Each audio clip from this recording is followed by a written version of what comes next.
You also indicate in your book that there were many, many trips to the moon, and many of the astronauts actually set foot on the moon. I was not aware that many astronauts at different times actually explored the moon. Oh, yes. I don't know if everybody else is either out there. I kind of doubt that. We're talking almost like 5 or 6 different times, according to your book. Oh, yes, at least. You see, one of the NASA scientists announced in his book that he had evidence that the astronauts were accompanied by UFOs to the moon, and also that they had sightings on the moon of these enormous spacecraft. Okay. So you definitely contend that there are alien bases on the moon, and you have photographic proof as far as you're concerned. I've been looking at these photographs, and they are very fascinating, needless to say, the way you describe them. Now, are these the actual photographs that NASA allowed you to take a look at, or at least touched up, or whatever? No, what happened is that after I purchased a very large telescope in the late 60s, had some sightings of enormous objects in the crater Archimedes. I contacted NASA, and I obtained from the Goddard Space Flight Center the lunar microfilms and catalogs. And after examining about 15,000 of these photographs, I ordered enlargements of these pictures, and I have those enlargements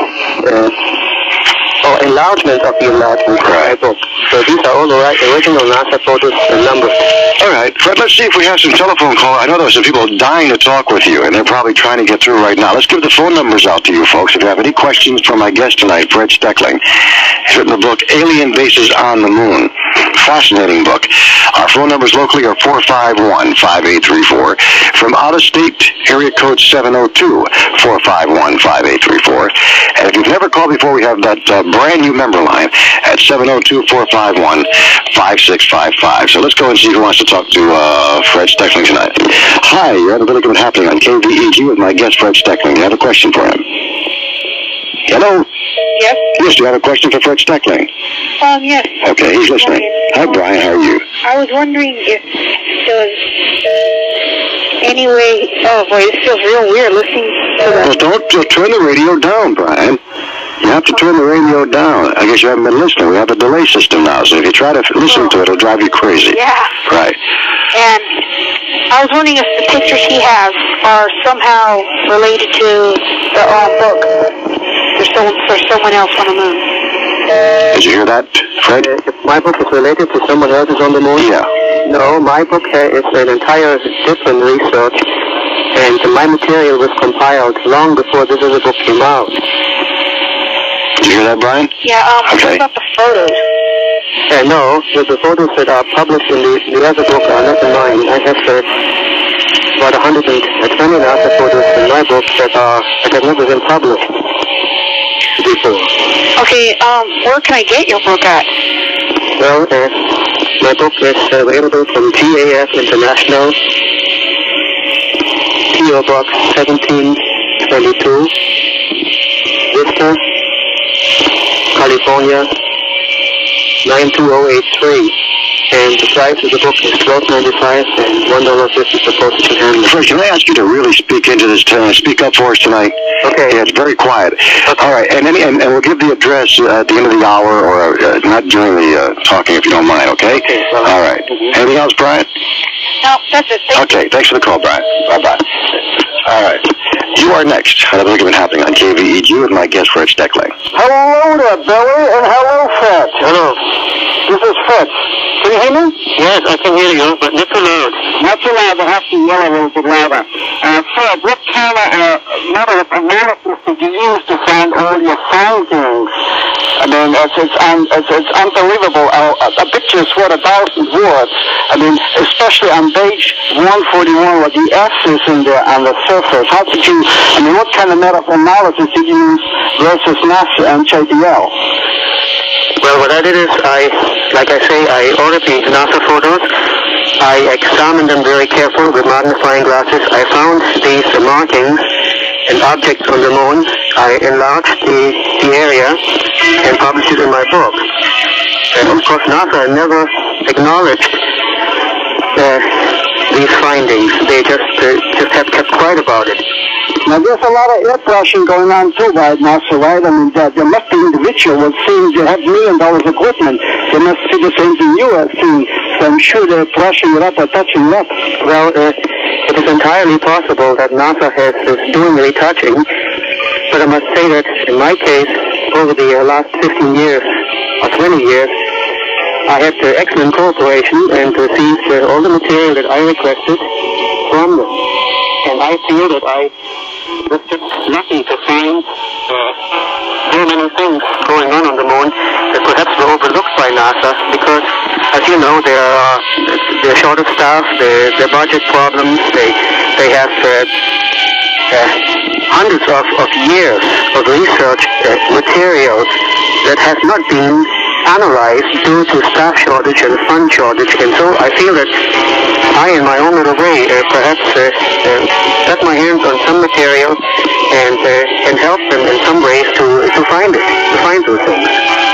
Anyhow, on page 41, the S speaks for itself, and I know we have a lot of new believers out there. There's a new generation of believers out there, and I would say people get the book because a picture is worth 1,000 words. Thank you very much for that you on tonight. And Billy, would you announce it that on Wednesday the 24th... Hold it. What are you talking about? What are we announcing? The Unsolved Mystery will have an update on UFOs at Channel 4. NBC will have that. Okay, I have to be careful with advertising. I've been warned. What are you saying again? Unsolved Mystery will have a UFO update in their segment. 20 minutes long. It happened last year in the fall in the Southwest. All right. So what are you calling it again? Hands-off mystery? No, it's Unsolved Mystery.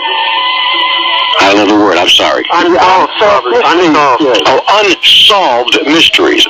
Okay, very good. That's the next. But anyhow, keep it going. It's going to be a great night tonight, okay? All right, thank you. Bye-bye. All right, bye-bye.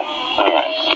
Oh, boy, I tell you, it's an amazing thing what we're into, Fred. You realize that, don't you? Well, I don't know how many times people try to sue you, but I mean, it seems to me everywhere I'm turning lately, people are trying to sue me. So, what for? Well, for all kinds of, whatever's on the air.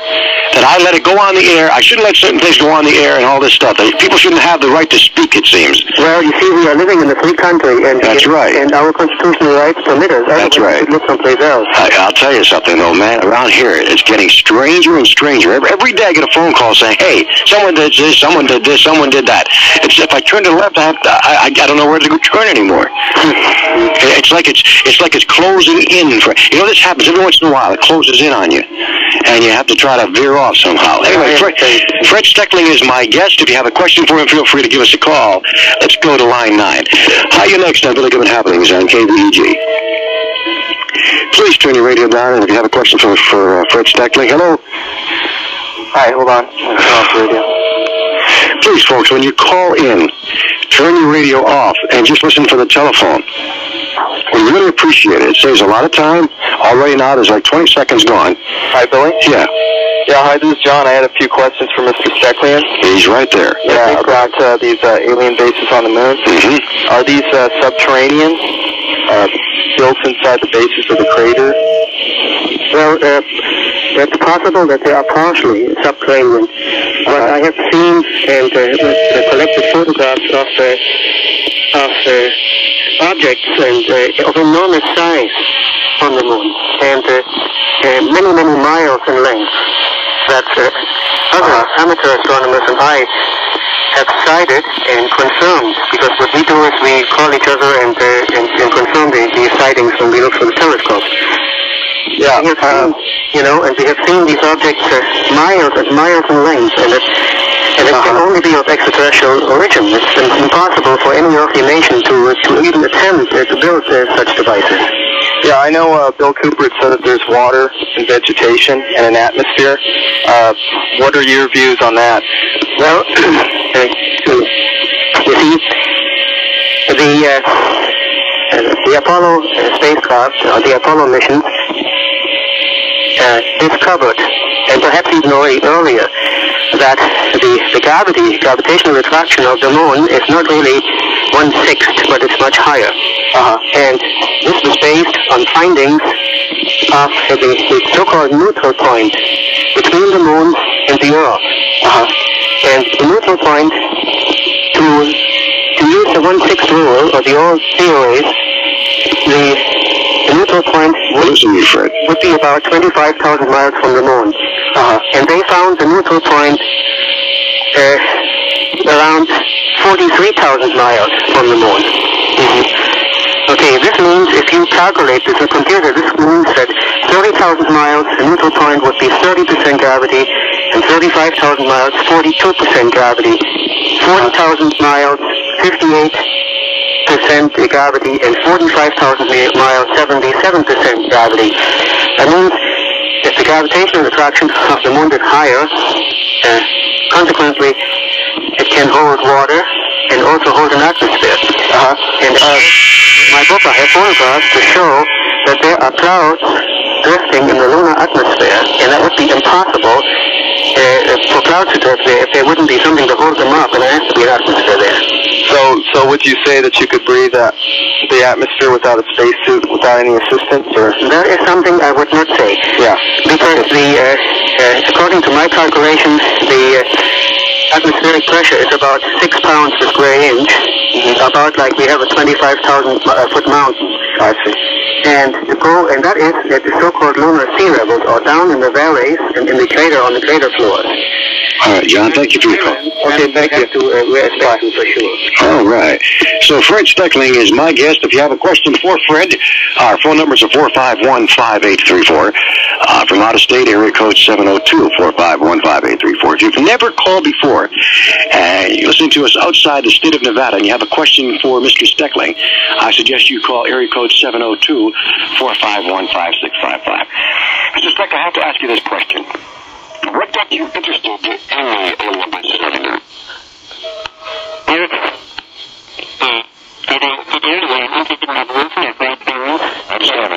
And seeing, when I lived in Denver and in Washington, D.C., in different places in the United States, during the 60s, I had sightings of these UFOs. Right. And naturally, that aroused my interest. And so consequently, the telescope, investigation of the telescope, the contacting NASA, and all this fell into place. I see. It just sort of fell into place. Okay. Yes. All right. Terrific. We'll get back to more telephone calls with my guest, Fred Steckling. You just hang in there, and your phone calls after these massages.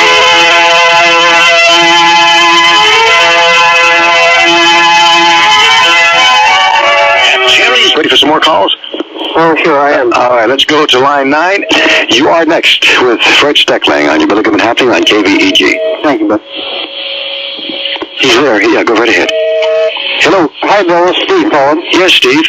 I got a question for Mr. Steckling. Good. Fred, how you doing tonight? Great. Could you give me a little bit of info on how you and George Adamski are connected? Oh, yes, no problem. I met George Adamski when a couple of years before he passed away in 1965. And incidentally, when I had a sighting of a bell-shaped UFO in downtown Washington, D.C., it was that particular sighting which got me started to go to the Library of Congress, first of all to write to the President and to the Pentagon for information. And I never received the information I requested, so I went to the Library of Congress to look for some explanation, and I picked up a book was written by George Adamski called Inside the Spaceships. I remember these days. And I opened the book, and to my surprise, I found a telescopic photograph of a bell-shaped UFO about 30 and some feet in diameter. In this book, that was exactly what my wife, my son, and about 30 or 40 people downtown Washington, D.C. had seen at 2 o'clock in the afternoon.